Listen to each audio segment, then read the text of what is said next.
সারা বছর আমের স্বাদ পেতে হলে এইভাবে আমের একটা সহজ রেসিপি ঝটপট দেখে নিন আর চটপট বানিয়ে ফেলুন। দুর্দান্ত স্বাদের এই রেসিপি একবার খেলে বারবার খেতে ইচ্ছে করবে। ছোট থেকে বড় সবার খুবই প্রিয় একটা রেসিপি আমি আপনাদের সাথে আজ শেয়ার করব। নমস্কার বন্ধুরা, ভাই বোনের হেসেল ঘরে সবাইকে স্বাগত। আজ আমি বানাবো কাঁচা আম দিয়ে ম্যাঙ্গো ক্যান্ডি। ভিডিওটিকেও স্কিপ করবেন না, পুরো ভিডিওটি দেখার জন্য অনুরোধ রইল। আজকের রেসিপির জন্য আমি এখানে নিয়েছি 1 কেজি হিমসাগর আম।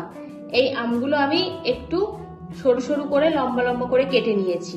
এই আমটা এবার আমি হালকা সিদ্ধ করে নেব। আমগুলো সিদ্ধ করে নেওয়ার জন্য আমি এখানে দিয়ে দেবো 2 কাপ মতো জল। এবার এই জলের মধ্যে দিয়ে দেবো 1 চামচ লবণ। এবার ভালোভাবে লবণটা জলের সাথে মিশিয়ে নেব। জলটা হালকা ফুটতে শুরু করেছে, এবার আমি এর মধ্যে আমের টুকরোগুলো দিয়ে দিলাম।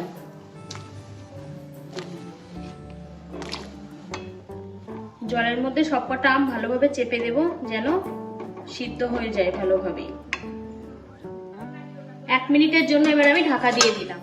1 মিনিট হয়ে গেছে, আমি এবার ঢাকাটা খুলে নেব। দেখুন আমের কালারটা কিন্তু চেঞ্জ হয়ে গেছে।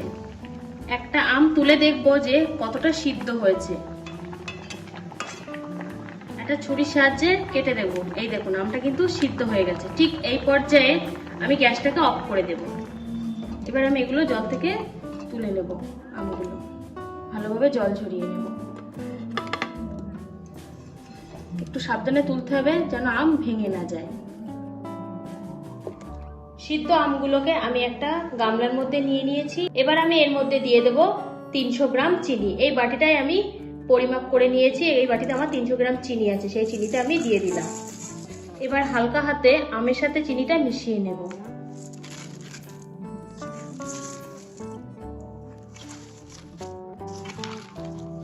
আমের সাথে চিনিটা ভালোভাবে মিশিয়ে নিয়েছি। দেখুন সাইড দিয়ে দেখলে বোঝা যাচ্ছে চিনিটা কিন্তু গলতে শুরু করেছে, একটা জল জল ভাব চলে এসেছে। এই অবস্থাতে আমি আমটাকে 4 থেকে 5 ঘন্টা ঢেকে রেখে দেব। 1 ঘন্টা পর আমি ঢাকাটা একবার খুলে দেখাবো আপনাদের আমটা কি পর্যায়ে আছে। দেখুন চিনিগুলো সব কিন্তু গলে গিয়ে জল হয়ে গেছে। এখানে আমি এখনো 3 থেকে 4 ঘন্টা এই চিনির রসে ভিজিয়ে রাখবো। আবারও 3 থেকে 4 ঘন্টার জন্য ঢাকা দিয়ে দিলাম। 4 ঘন্টা হয়ে গেছে, আমি এবার ঢাকাটা খুলে নিলাম।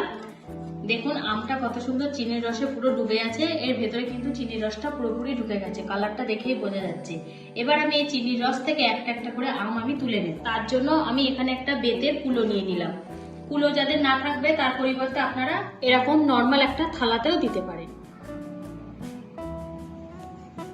একটা একটা করে ছড়িয়ে দিতে হবে যেন কোনোটার সাথে কোনোটা লেগে না থাকে, তাহলে তাড়াতাড়ি শুকিয়ে যাবে।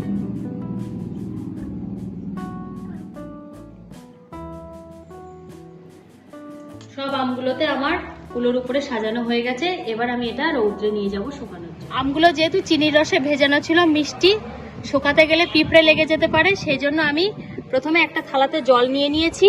তার উপরে একটা বাটি বসিয়ে দিলাম, দিয়ে সেই বাটির উপরে আমি কুলোটা বসিয়ে দিলাম। তাহলে আর পিঁপড়ে লাগার ভয় থাকবে না। এইভাবে আমাকে 2 দিন রৌদ্রে শুকাতে হবে আমগুলো। 2 দিন রৌদ্রে দেওয়ার পর দেখুন আমগুলো কেমন হয়ে গেছে। সেই আঙুর যেমন শুকিয়ে কিশমিশ হয়ে যায় তেমনই দেখুন শুকিয়ে গেছে। রস কিন্তু নেই এর গায়ে, মোটেও চিনির রসটা কিন্তু নেই। এই দেখুন বেশ একটা জল জলে কালার চলে এসেছে, সুন্দর লাগছে দেখতে। এগুলো আমি এবার একটা প্লেটে নামিয়ে নেব। ম্যাঙ্গো ক্যান্ডি কিন্তু আমার রেডি হয়ে গেছে। দেখতে যতটাই লোভনীয়, খেতে কিন্তু ততটাই সুস্বাদু। এখানে আমার এখনো আর একটা কাজ আছে। এখানে আমি মিক্সিতে কিছুটা পরিমাণে চিনি গুঁড়ো করে নিয়েছি। এই চিনির গুঁড়োটা আমি এই ম্যাঙ্গো ক্যান্ডিতে মিশিয়ে নেব। তাহলে এটা অনেক দিন পর্যন্ত সংরক্ষণ করে রাখা যাবে এবং খেতে আরো বেশি সুস্বাদু হবে। এবার আমি এর থেকে 1 চামচ চিনির গুঁড়ো নিয়ে নেব, নিয়ে এই ক্যান্ডিগুলোর উপরে ছড়িয়ে দেব। এবার ভালোভাবে সব ম্যাঙ্গো ক্যান্ডিতে মাখিয়ে নেব চিনিটা।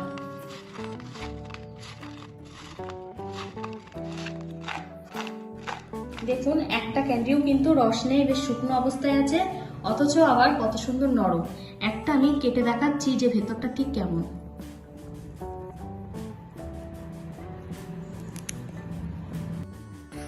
আজকের রেসিপিটা তাহলে এই পর্যন্ত। যে সকল নতুন বন্ধু আমার ইউটিউব চ্যানেল থেকে দেখছেন তারা অবশ্যই চ্যানেলটিকে সাবস্ক্রাইব করে দেবেন, আর যে সকল বন্ধুরা ফেসবুক থেকে দেখছেন তারা অবশ্যই ফেসবুক পেজটিকে ফলো করে দেবেন।